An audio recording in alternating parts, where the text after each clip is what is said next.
Hey, how's it going, guys? My name is Garrett Randolph. I am a musician and a filmmaker based in South Georgia. I was reached out to by the team at Dehancer to actually make a review video for their plugin. And so if you have spent any amount of time on the internet talking about color grading or filmmaking or doing anything specifically in that realm, then you probably heard of Dehancer, which is a film-like color grading plugin. That's what they hail it as. It's kind of your one-stop shop for getting all those film looks. And full transparency, I was given it for free. But if you are interested in purchasing it after this video and you like what you see, in your checkout, you can actually go in and put in the affiliate code GAREBEAR and you'll get 10% off your purchase. You know, I'm not a color grading guy. I'm not a colorist. I'm good enough for punk rock.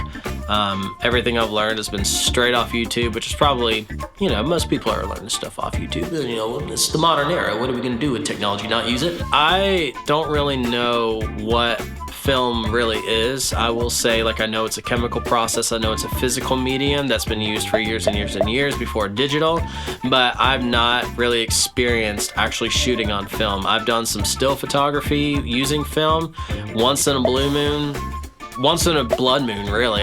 Don't do it that often. And so going into using this plugin, I'm not necessarily trying to recreate actual film stocks to see what they stack up to. I'm not going to film grab and grabbing stills from other movies that I know were shot on film to compare. All I can say is how Dehancer sits in my current workflow.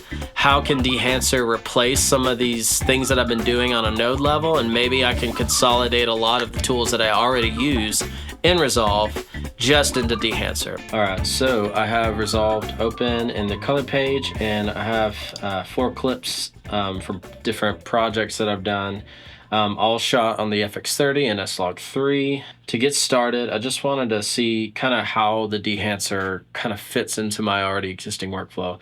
I have a node tree that I've built out already. I'm converting from log to Rec 709, just using DaVinci's built-in color space transform on the input, and on the output I'm using a DCTL called JP2499 DRT.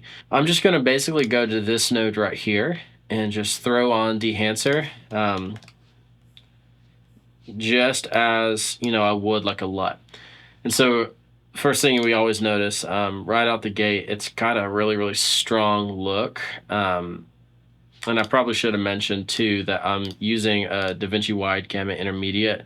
Going into the effect, I can actually affect the input of the space going into Dehancer to be DaVinci Wide Gamut. I will say this, I'm gonna go ahead and turn that off and turn down the exposure to what I wanted this to be. I think I wanted the exposure to kind of be around like that. With Sony cameras, sometimes it's best to overexpose just to get as much cleanliness in the shadows as you can, and that seemed to help the image a lot better. So I'm going to go here, and now I kind of have something that's a little more agreeable, albeit it's still very stylized. And so one thing that I do kind of notice is that just dropping it on, it immediately looks really wacky and weird. And I think if you're wanting this to kind of be a one-stop shop plugin, I think you should have everything zeroed out. That way you're just dropping it on, and on your own you can make the decision to, you know, start enabling some of these drop-down boxes and some of these film emulations. So for me, I'm gonna go down to the very bottom. It is cool that they have this button, the disable all tools. So that brings me back to just the normal picture. Although I will say, if I turn it on and off, I notice that the waveform drops ever so slightly. And I think that's because Dehancer sort of interprets and brings in the image and sees areas of high contrast and just automatically kind of lowers the luminance values on them, which there's nothing happening right now in the plugin, but that is indicative of a film system whenever you have high saturation areas. And in the real world too, it's not just on film. In the real world, if things are highly saturated, they're not going to be bright. They're going to be lower luminance. They're going to be on lower IRE levels.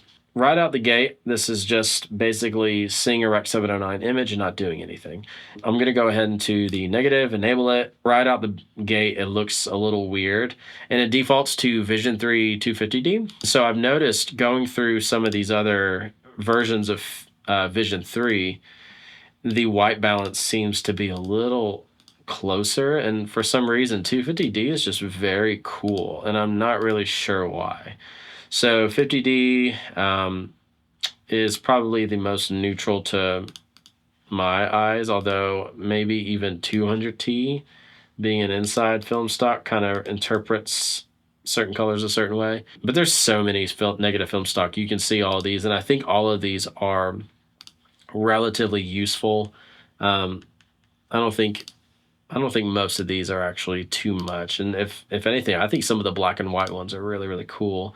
The Fujichrome ones are really, really nice too. Some of these old color positive films. I think they have Kodak. I think they have Kodak Kodachrome. Yeah, here we go. So this Kodachrome is interpreted really, really interesting too. And you can kind of see as you push and pull, you get these different effects. And according to the manual, because I have the manual pulled up in front of me, I legitimately wouldn't be able to tell you about any of these tools. According to the manual, the push-pull behaves differently, and they did 3 different exposures. So basically, the push-pull kind of blends in between these 3 different exposures as you're going from center left to right. And so it just affects like the behavior of the film as you're kind of doing different things. I'm gonna go back to that Vision 350D and just kind of rock that, because I think Kodak Vision 3 is like a gold standard. Then we're gonna go to our print panel. This sort of completes the film pipeline where you have your film negative that the film is actually captured on when you make the movie. And then when the film is about to be edited and distributed, then it gets put onto a print stock, which is a positive film. And so we don't have nearly as many print stocks, and it's for good reason, because not many print stock actually exist. So we're going to go with the tried and true Kodak 2383 and enable that drop down box, and you can see that already it's doing a lot of stylizing and everything. Like you can see that some of the colors are getting shifted, hues are getting shifted. You can even see that some contrast is added.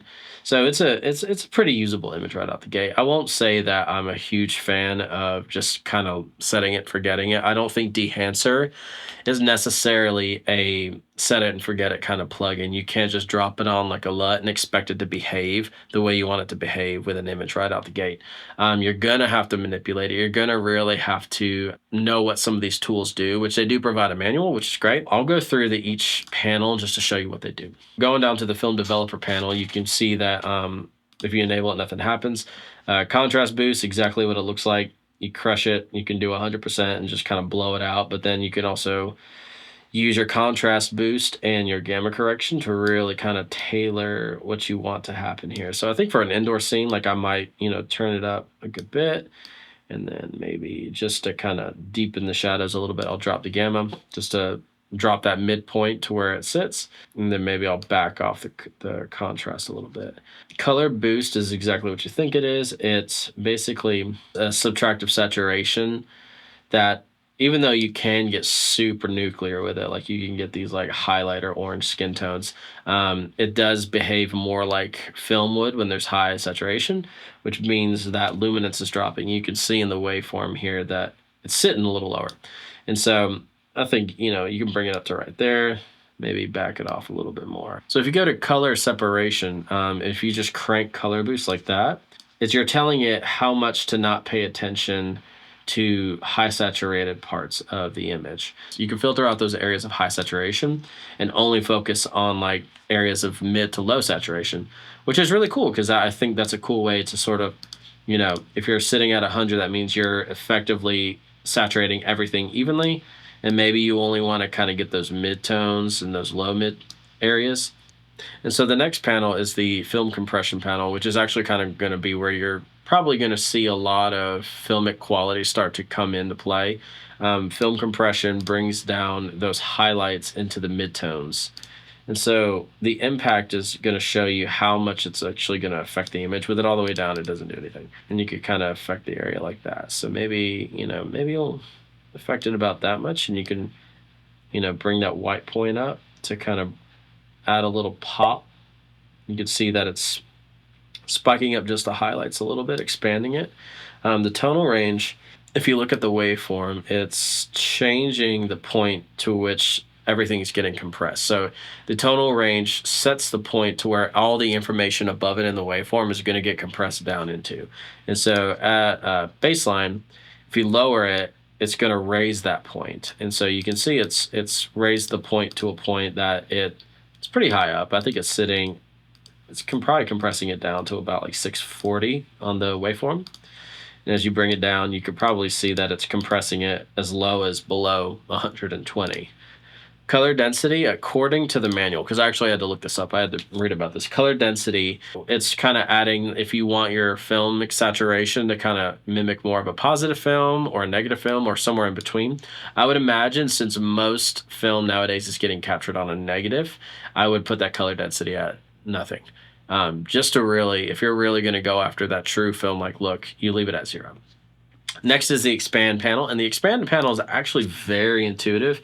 It's so simple. It's got black point, white point, and a color mode. It's kind of like your lift and gain. It's you're linearly affecting the contrast.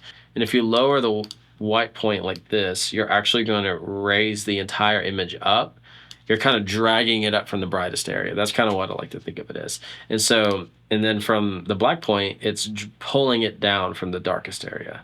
But it's all very usable to me because I like it because it's literally a true white and black point. Like, it's not going to be compressed and pushed into a curve to where you're just going to see that information just flatten out. You can literally drag this to the top of the waveform, and it's not crushing anything. It's preserving all the information. And so this is a really, really useful tool. And it's got a color mode, so you can actually preserve your saturation levels. Because as you're applying contrast in any form, whether it's an S-curve or it's linear contrast, you're actually going to saturate those colors more. And so if you like where your color's sitting and you just want to affect those levels, you can change the color mode to Luma. That's a really useful tool. Next panel is the print panel. This is where you choose the print stock, and this is where I chose my 2383. And you have a few sliders here. This one's, I don't know, this one feels somewhat redundant to me, and I'm not really sure why. The target white point is a pretty cool one. That one's obvious if you're really going to do a negative, or if you're going to really do a positive film print. Essentially, the way they've set it up is in the center, it's rated for D60, and then all the way to the left is rated for D55, and all the way to the right is rated for D65. That makes sense. The exposure, it adds a little bit of contrast as you're pushing things around.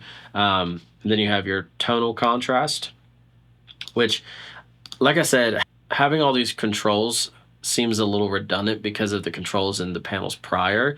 It's hard to pick and choose like which one you actually want to use. Having all this control in the print module seems a little redundant.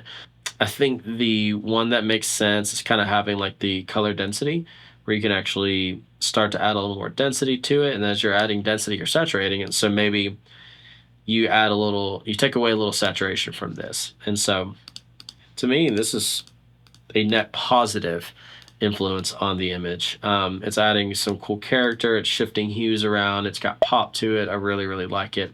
And so overall, the Dehancer is actually making an effect that I like, which is the goal here. And so the next section is the color head. And so this is true blue from the development process. This is where you can start to use the subtractive process to actually start to influence the image in a colorful way. If you've ever used some of your primaries to try and color grade, sometimes it seems like it's garish and it's too much and it's really, really touchy and finicky.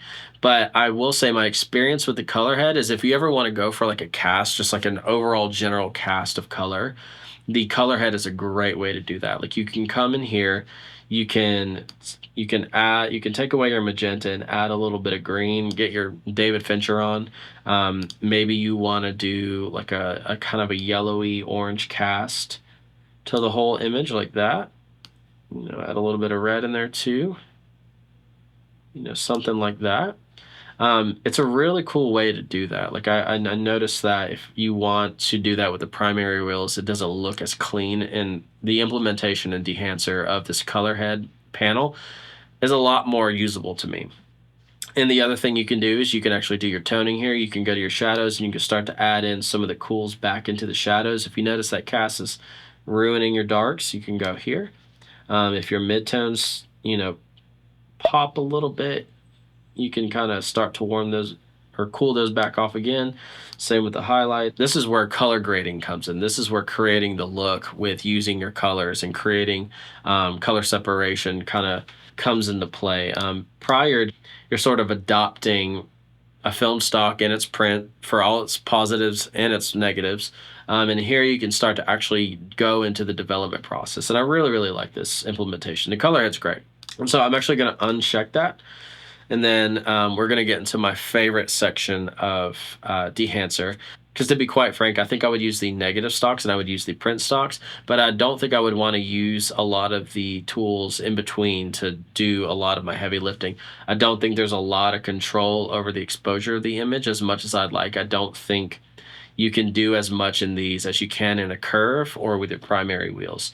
And so I would altogether sort of avoid this. And I think it's honestly fortuitous that I was able to actually get an image I liked out of this just using the tools built in. So I think under the right circumstances, you could use Dehancer to do everything. It could be your one-stop shop. But personally, I like to have a little more control over the exposure. And so that's where I need to have a primary wheel or a curve to help me out.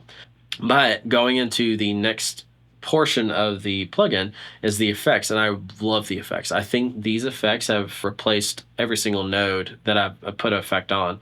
And as you can see from my node tree, I have a halation node, I have a texture node, I have a grain node right here, and I have not turned these on in a while since I've been using Dehancer. It's pretty heavy right out the gate, but the way I like to do it, I'll choose one, and I think a safe one would just be this 35-250 ISO. And once you choose that preset, you can go into custom and start to really manipulate the image here. So you can come here, even the amount at 0. I think this is where I get really confused as to why they made the decision that the amount at 0 still has grain in it. And I'm not quite sure why. I think if I was to do it the way I assume I would want to do it using this, the way I've always used it, I would probably just blend up the amount just a little bit like that, and then really do the heavy lifting in my shadows, midtones, and highlights. And this is where the film grain and the Dehancer plugin is phenomenal. You can actually affect how much grain is in each part of the image.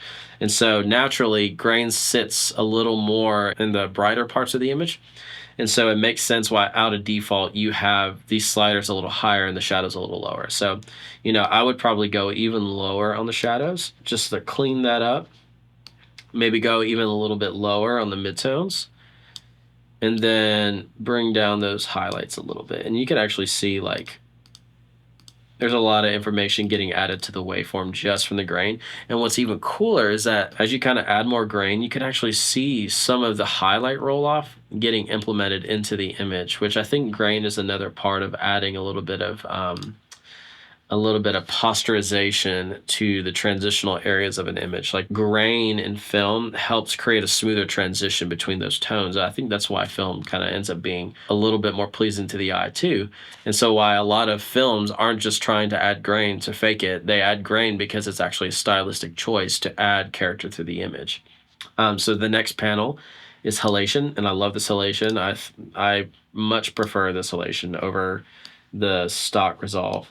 Like the grain, they have film stocks that are presets, and you can go into the custom and really start to fiddle fart around. But I'll just use the presets for this. I'll use the Super 35. They have two different versions of each film preset. That's one no remjet and one just normal. And it looks like the one with no remjet basically is just it's a little more effective. It looks like the red glow that is indicative of a halation is just way more prominent.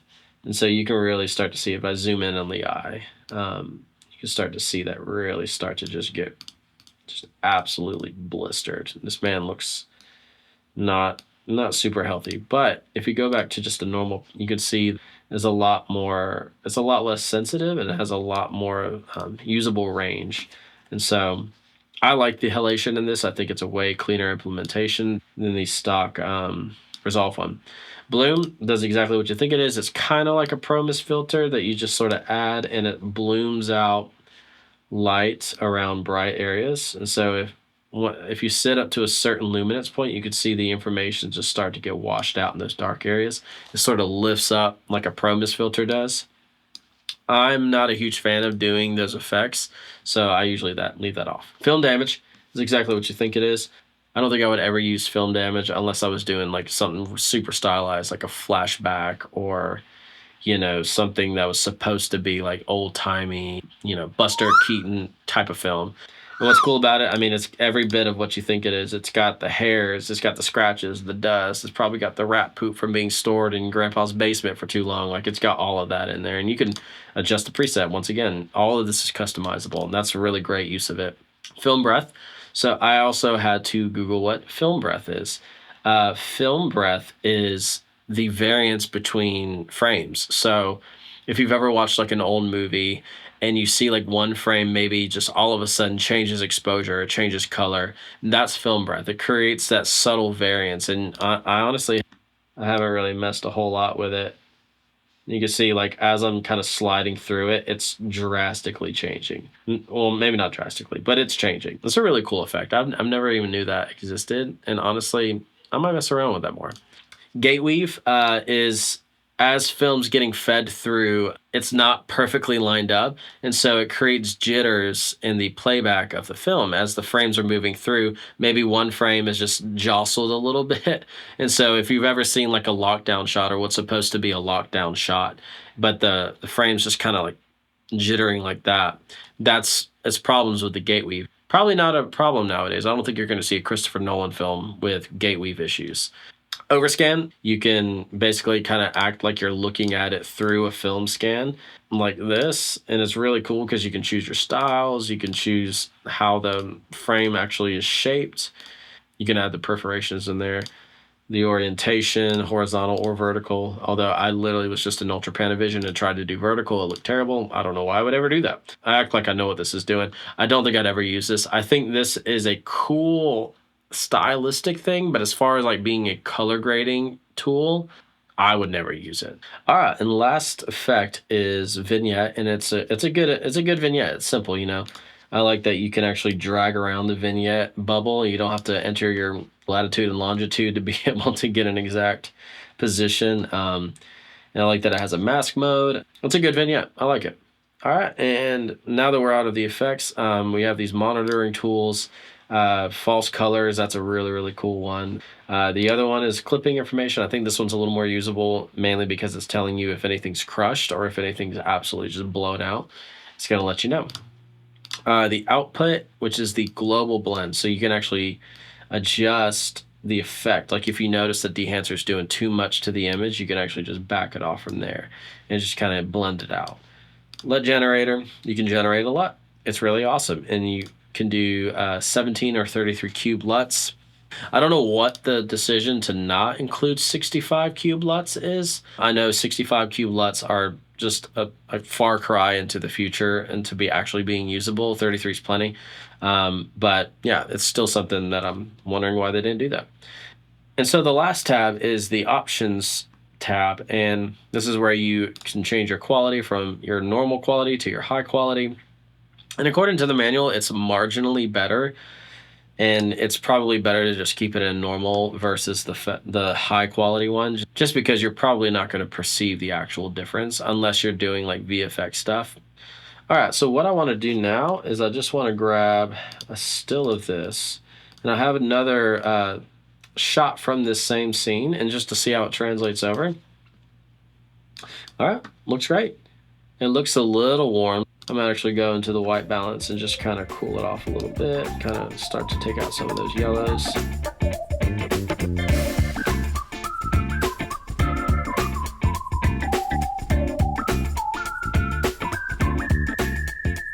So Dehancer doesn't just have a plugin for your desktop editors. It also has a phone app that seems really intuitive. It has every single one of their print stocks and their negative stocks that you can actually individually adjust just like you can in the Dehancer plugin itself on your desktop computer, in Resolve, in Premiere.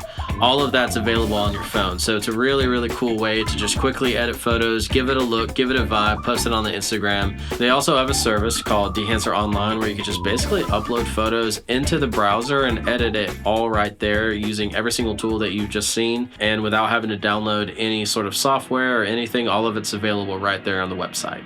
So that's Dehancer. Personally, I find it to be a really good plugin. It's a really good resource. I don't think anything it does ever breaks the image.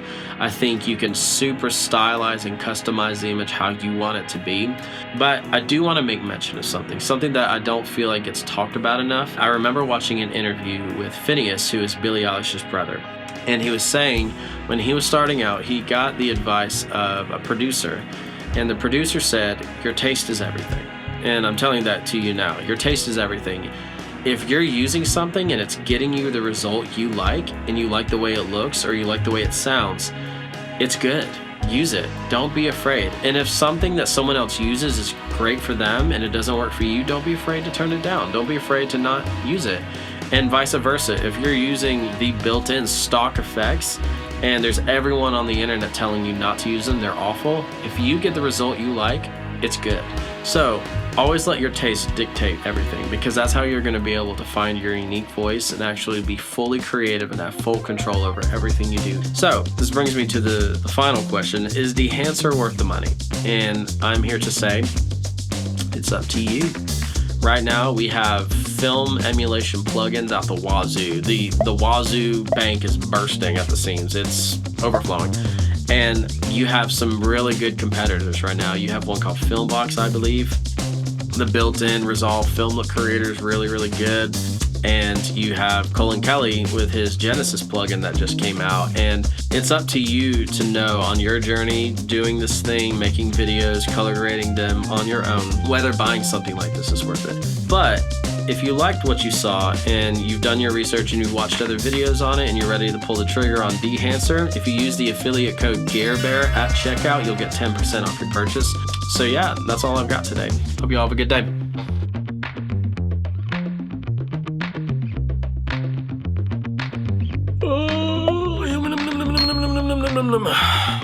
Gotta get the sleepy seeds out of my eyes. That just made things worse. How's the stash looking? Is the stash looking okay? I just want to make sure that it's sitting silly Sally Saskatoon.